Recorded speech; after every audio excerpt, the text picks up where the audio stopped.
on digital radio, on the app, on your smartphone, on X, YouTube, and Facebook. The Sportscast. Expect the unexpected.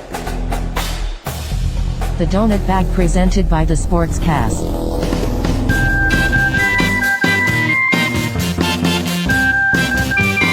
The Donut Bag, hosted by Joey Bag of Donuts. And here's your host, Joey Bag of Donuts.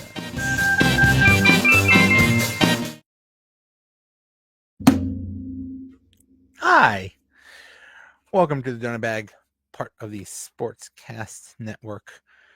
It's just me riding solo, flying solo, doing something solo. Oh, and anyway, it's just me.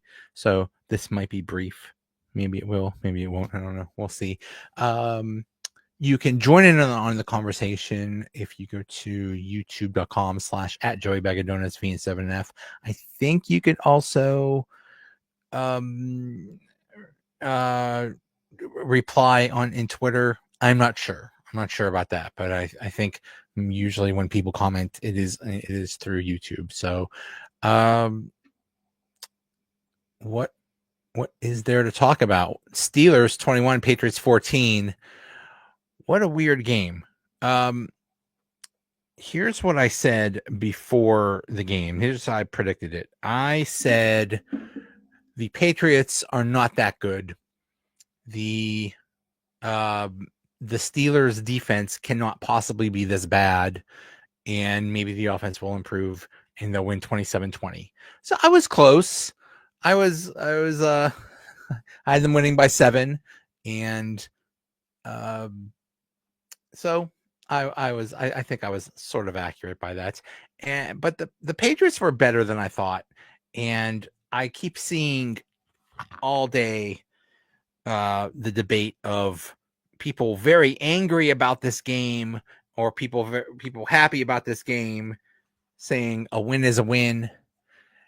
Some people say, hey, you go into New England where you almost never win, and that's impressive. Other people will say this is ridiculous. Fire Tomlin.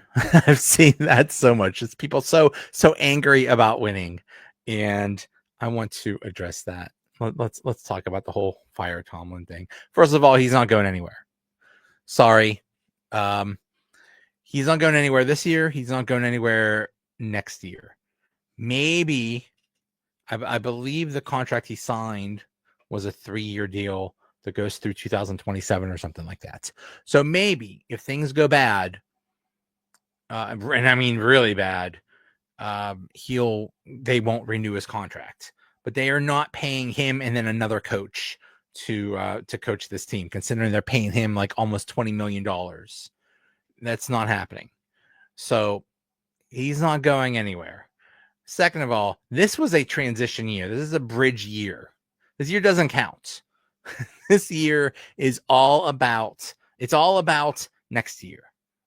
Next year, 2026, that's when the draft will be in Pittsburgh. That's when the Steelers will draft their quarterback, whoever this guy is, the Messiah. And he is going to bring us to the promised land. And he will, and everything will be wonderful.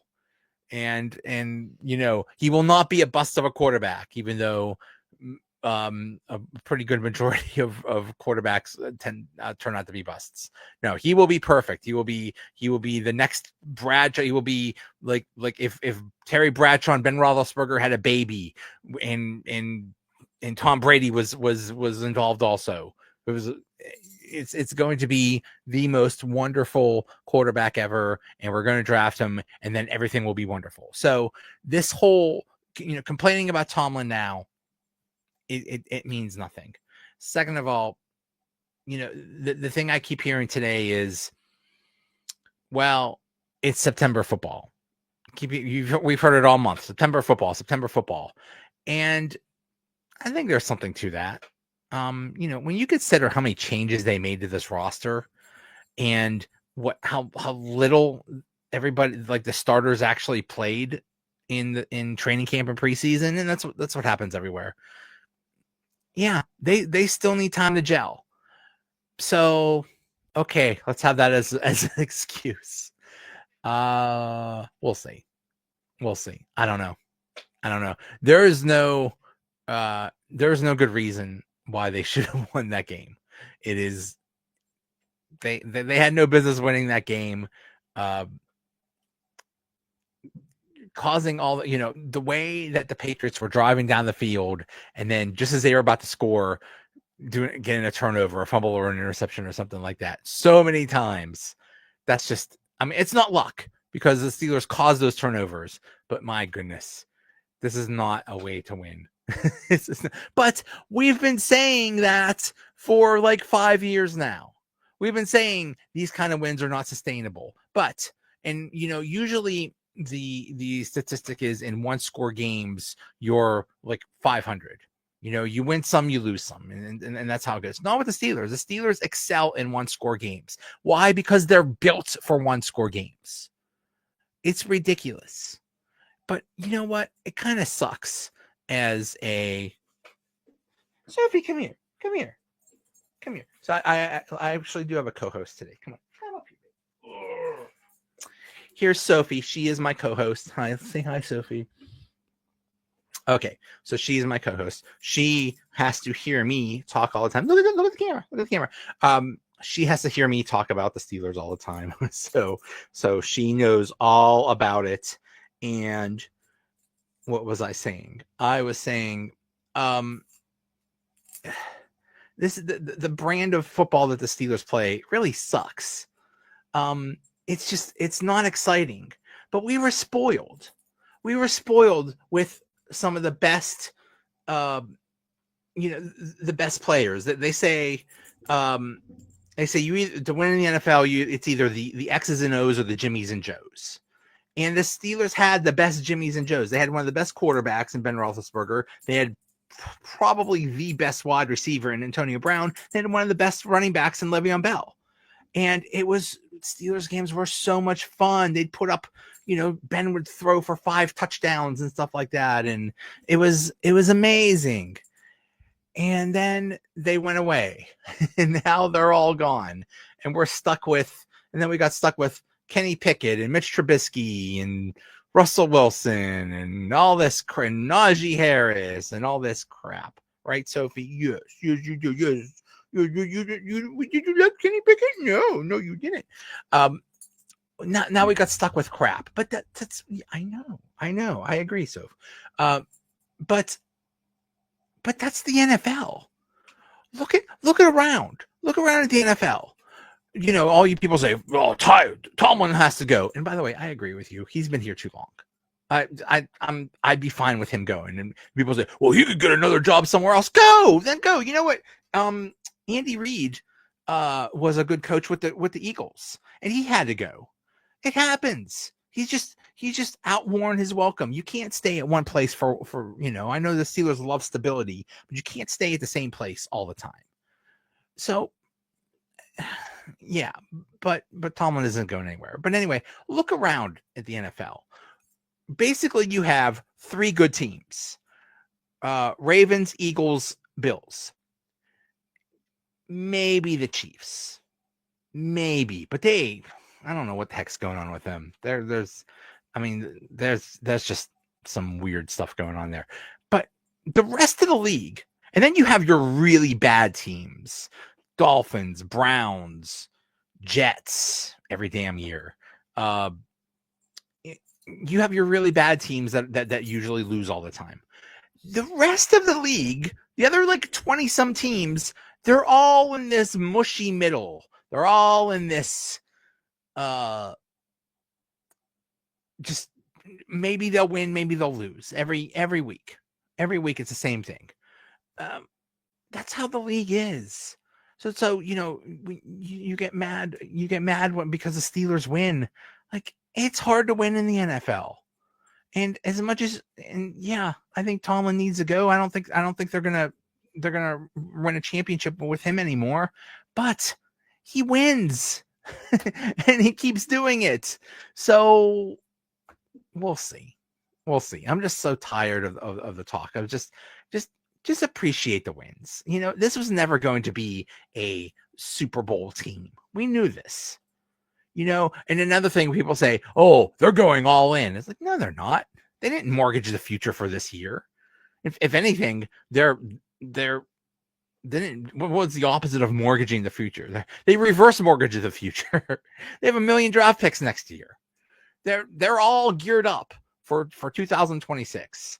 Yes, they are. They're geared up for 2026, aren't they? Yes, they are. You're good, Sophie. She's so cute. Sophie has a Steelers bandana. Look at how cute is that? How cute is that?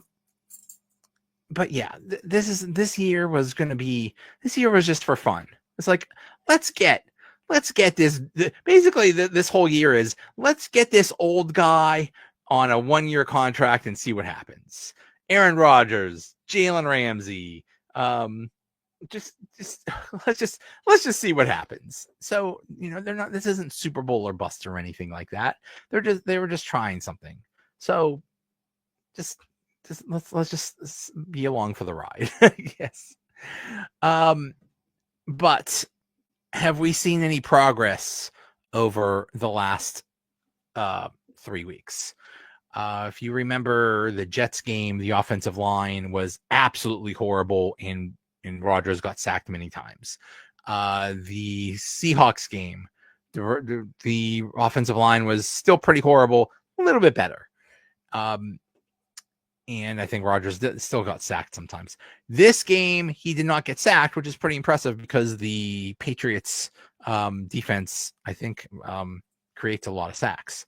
Still, it's not good, but it's getting slightly better.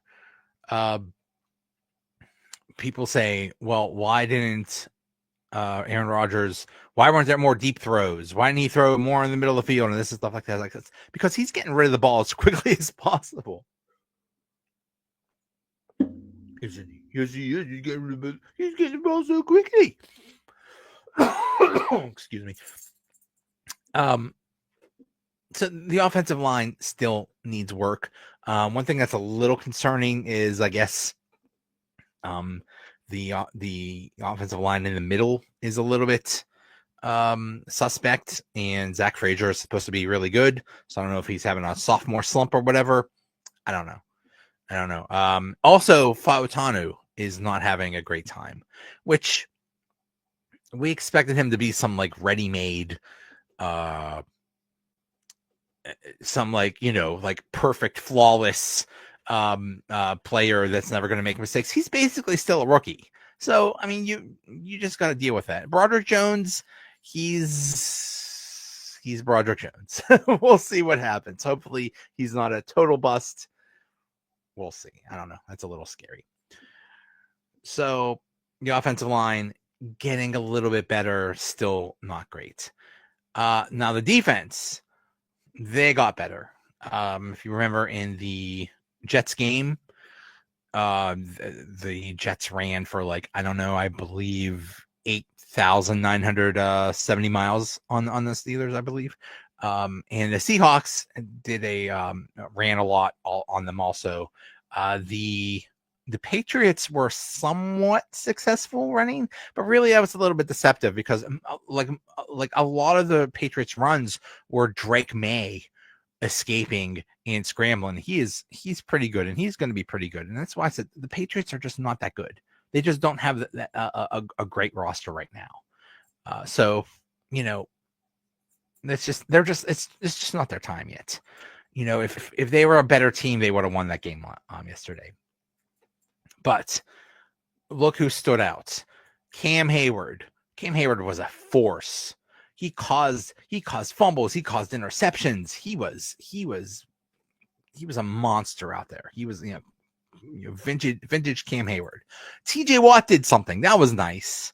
That's another debate of people saying, oh well, just people saying, well, he doesn't have any sacks. He stinks. He's not doing anything. He's overpaid. And other people are saying, well, he doesn't. He just because he doesn't have sacks doesn't mean he's making an impact. okay, whatever, but you're making a lot of money to not have any stats there, bro. Well, he fixed that. He had 2 sacks. He had a huge game.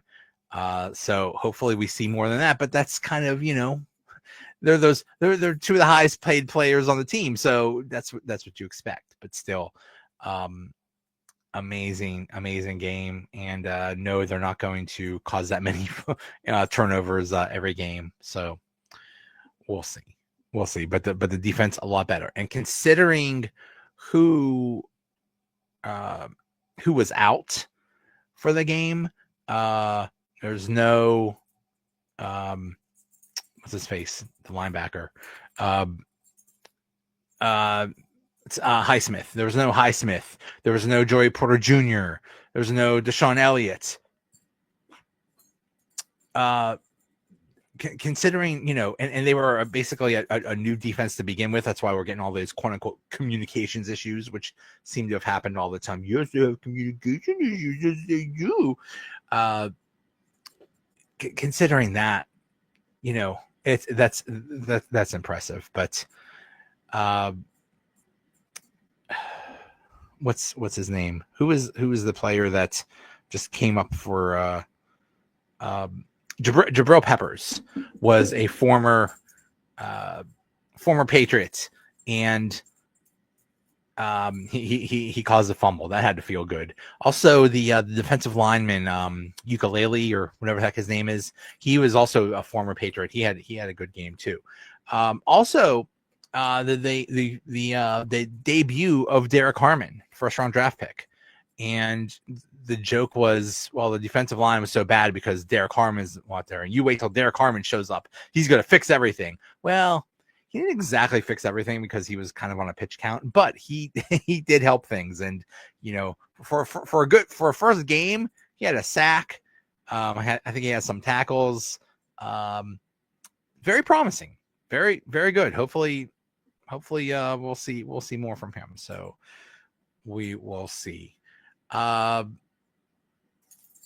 But the offense, and Jaylen Warren showed that he could be running back 1. It was a really weird game because the Patriots started, and on the third play they fumbled, and the Steelers drove down and had this perfect drive, and they score. It was a pitch to Kenny Gainwell, and they looked awesome, and they were able to run the ball. It was amazing. Then the Patriots give it up again, and the Steelers drive down, and it was a touchdown to DK Metcalf, and it's like 14-0. It's like, wow, this is amazing. This is going to be a blowout. And then the middle of the game, the offense did absolutely nothing. It was nothing but 3 and outs. There was a horrible interception by Aaron Rodgers to Spillane. Ugh. Then in the end, when it was 14-14, Steelers put together a great drive to win the game with a touchdown pass to Calvin Austin. And great. It was just really weird. It was a great beginning, great ending to the offense. The middle was an absolute disaster. So, but Jaylen Warren at times ran really well. The thing about Jaylen Warren is, he's a pretty good runner, but he also excels as a receiver. And that's why you want him all the time. But, considering Caleb Johnson has not gone very well so far, and Kenny Gainwell is not exactly who you want as a main back, it's Jaylen Warren or nothing. Or maybe Trey Sermon or something like that, or whoever. But, this is it. So you might as well see if Jaylen Warren can be the guy. We'll see. What else? That's pretty much it. Now it's on to Dublin for the Vikings game, and I don't know what to expect. First of all, the Vikings absolutely destroyed the Bengals. Holy cow! That was absolute madness. Uh, are the Vikings really that good, or are the Bengals that bad? I kept hearing that the Bengals' backup quarterback was supposed to be okay. Maybe not. Maybe not. Maybe they just need to adjust her. I don't know. It's possible the Vikings might be that good. They do not have their rookie quarterback McCarthy because he's hurt. So they put in Carson Wentz. I didn't see much of the game, so I don't know if he was that good. I know the defense was amazing, and I think that's the biggest concern for the Steelers is the Vikings defense. Run by who? What's his name? I forget. The guy that was a coach here for a year. But the Vikings defense seems to be really good, and I kind of wish Brian Flores. That's the defensive coordinators. I kind of wish that they were playing McCarthy because Carson Wentz might be the perfect person. He might be like the next Sam Darnold. That coach in Minnesota, Kevin O'Connell, is an offensive genius, and he could take almost any quarterback and make them good. I remember a couple years ago, Joshua Dobbs. He was bouncing around the league. He was with the Browns or something like that, and the Vikings had a desperate situation in quarterback. Like their first, second, and third stringers got hurt or something like that. So they picked up Joshua Dobbs from the Browns that week, started him, and he won. And that's all because of Kevin O'Connell basically being Joshua Dobbs' brain, just feeding him the plays and telling him what to expect every play. And it worked. And it's absolutely amazing. It doesn't help that Joshua Dobbs is like a freaking literally a rocket scientist, and like insanely smart. So I'm sure that had something to do with it. But Carson Wentz, I mean, the dude has a pedigree. The dude was something else. He might have won an MVP that one year for the Eagles if he didn't blow out his knee. And then it seems like ever since then, he just wasn't the same. And also, I don't know, maybe not the greatest dude, but I could totally see a scenario where he becomes like the next Sam Darnold. I've seen a prediction. It's like, well, we're not going to see McCarthy anymore, playing anymore this year, even when he's healthy. I could see that. I could see Wentz just, them just rattling off this great winning streak or something like that. So the Vikings are very dangerous, but the game is in Dublin, Ireland. And I know so many people that are going, and I am jealous. And that sounds like the most amazing opportunity. And I'm so happy for you. Yeah, I'm also jealous. But that is going to be so cool for people. I know people that it'll be their first time in Europe, let alone in Ireland or something like that. I've never been to Ireland. The only country I've ever been to in Europe is Italy. That was when I was a kid. I would love to go to Ireland someday. That sounds so cool. But when you have these games in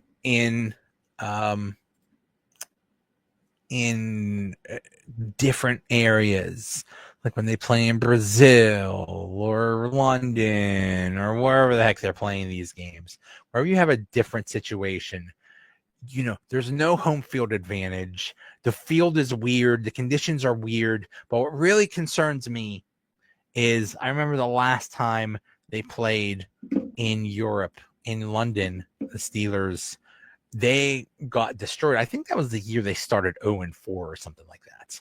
And I believe it was the Vikings that they played.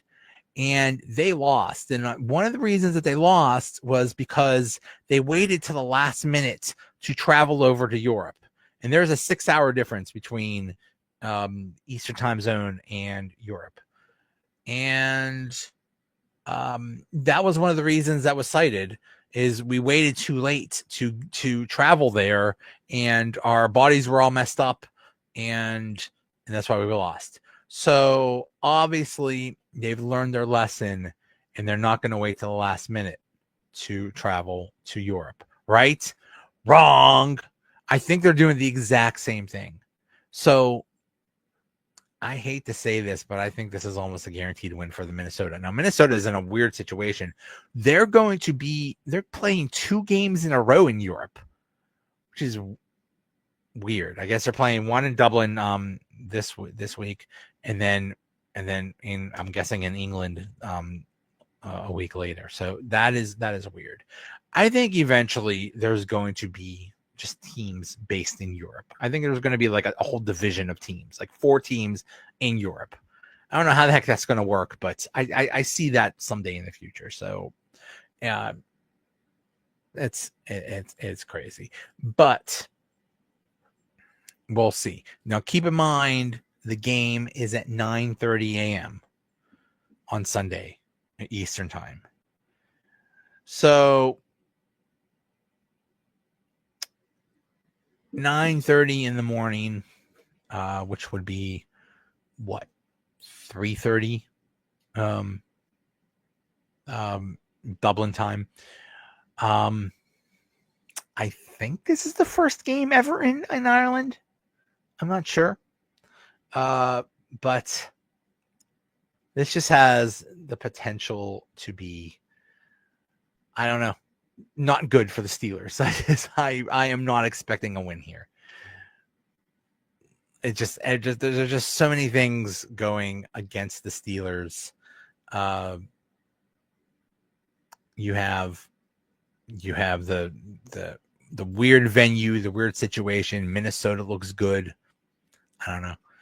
The Steelers do not look good. So this has all the makings of a loss. So just trying to just don't freak out, because it's just one of those weird things. So anyway, we'll see. Maybe I'll be wrong. Okay. That's all I got. Thanks everybody for watching, and I'll see you next week.